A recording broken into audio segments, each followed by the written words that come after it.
പാക്കറ്റിൽ വാങ്ങാൻ കിട്ടുമെന്ന് ഞാൻ ഇതാ നിങ്ങളുടെ മുന്നിൽ പറഞ്ഞിരിക്കുന്നു. 2030 എന്നൊരു വർഷം ഉണ്ടെങ്കിൽ. എൻ്റെ പേര് റഹ്മത്തുള്ള ഖസ്മി. മെൻസസ് ബ്ലഡിനെ കൊണ്ടുള്ള ഉപകാരങ്ങളിൽ ആയിരക്കണക്കായ പുസ്തകങ്ങളാണ് ഇതിനകം യൂറോപ്പിൽ ഇറങ്ങിയിട്ടുള്ളത്. നിങ്ങൾക്ക് തോന്നുന്നുണ്ടോ റഹ്മത്തുള്ള വെറുതെ പറയാണിതെന്ന്? കാരണം കണ്ണും തുറന്നിരിക്കുന്ന ഒരു ജനത എൻ്റെ മുന്നിലും പിന്നിലും വലത്തും ഇടത്തും നിൽക്കുകയാണ്. ഇയാൾ എന്തെങ്കിലും അബദ്ധം പറയണ്ടോ നോക്കാൻ. നിങ്ങളുടെ ചെവിയിലെത്തണാണ്, അല്ലാതെ സാധനം ഇപ്പോൾ തന്നെ മാർക്കറ്റിൽ ഇല്ലാന്നല്ല, നിങ്ങളെ ചെവിയിലെത്തും.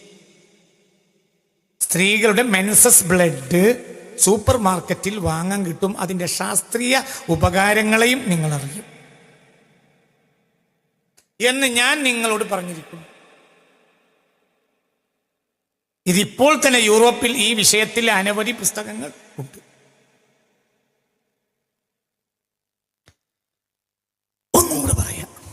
ഒന്നുകൂടെ പറയാമല്ലോ. ഇതുവരെ 25 കൊല്ലമായിട്ട് പറയാത്തൊരു കാര്യം പറയുമ്പോൾ ഒന്നും കൂടി പറയണ്ടേ? 2030 എന്നൊരു വർഷം ഭൂമിയിൽ ഉണ്ടെങ്കിൽ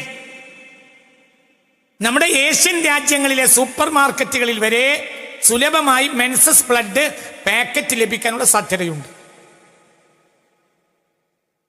അത് മനോഹരമായ പാക്കറ്റുകളിൽ കമ്പനി വരെ അതിൻ്റെ ഒക്കെ അടിച്ച് അതൊക്കെ നല്ല കമ്പനികൾ വഴി വിതരണം ചെയ്യും. സൂപ്പർ മാർക്കറ്റിലെ ഒരു ഇനമായിരിക്കും എന്ത്? സ്ത്രീകളുടെ മെൻസസ് ബ്ലഡ്. അതിൻ്റെ ഉപകാരത്തെക്കുറിച്ച് വളരെ വലിയ ഗവേഷണമാണ് 20-21 നൂറ്റാണ്ടുകളിൽ യൂറോപ്പിൽ നടന്നുകൊണ്ടിരിക്കുന്നത്. ഈ വിഷയത്തിൽ അനവധി പുസ്തകങ്ങളുമുണ്ട്. ആ പുസ്തകം എഴുതിയ ആളുകൾ, അവരുടെ വയസ്സ്, അവർ ജനിച്ച വർഷം, മരിച്ച വർഷം ഒക്കെ എനിക്കറിയാം.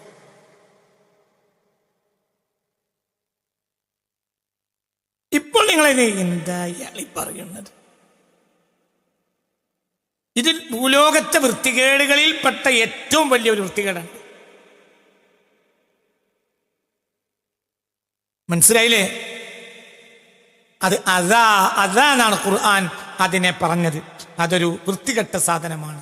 അതുകൊണ്ട് എല്ലാ മതങ്ങളിലും അങ്ങനെയാണ്. എല്ലാ മതങ്ങളും അത് ഒരു വൃത്തികെട്ടതാണ്. സാധാരണ ബ്ലഡ് പോലെയല്ല മെൻസസ് ബ്ലഡ്.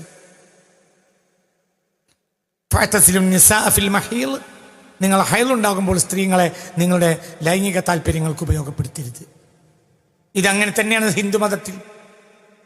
അവർക്ക് മാറിക്കിടക്കാൻ പ്രത്യേകമായ ചായ്പുകൾ ഉണ്ടാക്കും പഴയ കാലത്ത് ഹൈന്ദവ തറവാടുകളിൽ. ഇസ്ലാമിൽ ഒരു മെൻസസ് കാലത്ത് ഭാര്യയും ഭർത്താവും ഒരു ബെഡിൽ കിടക്കുന്നതിന് വിരോധമുണ്ടോ? വിരോധമില്ല.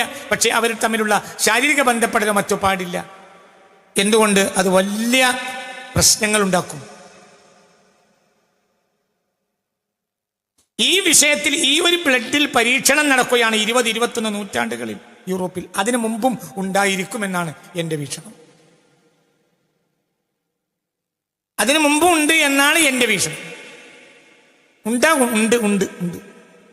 ഈ വിഷയത്തിൽ അനവധി പുസ്തകങ്ങൾ വളരെ രഹസ്യമായിട്ടാണ് യൂറോപ്പ് ഒരു കാലത്ത് ഇത് കൈകാര്യം ചെയ്തിരുന്നത്. ആൻഷ്യന്റ് യൂറോപ്പിലും ഇതുണ്ടായിരുന്നു. എന്നാൽ പിന്നീട് ഈ വിഷയത്തിൽ രഹസ്യമായിരിക്കും കൊള്ളൽ കൊടുക്കലൊക്കെ.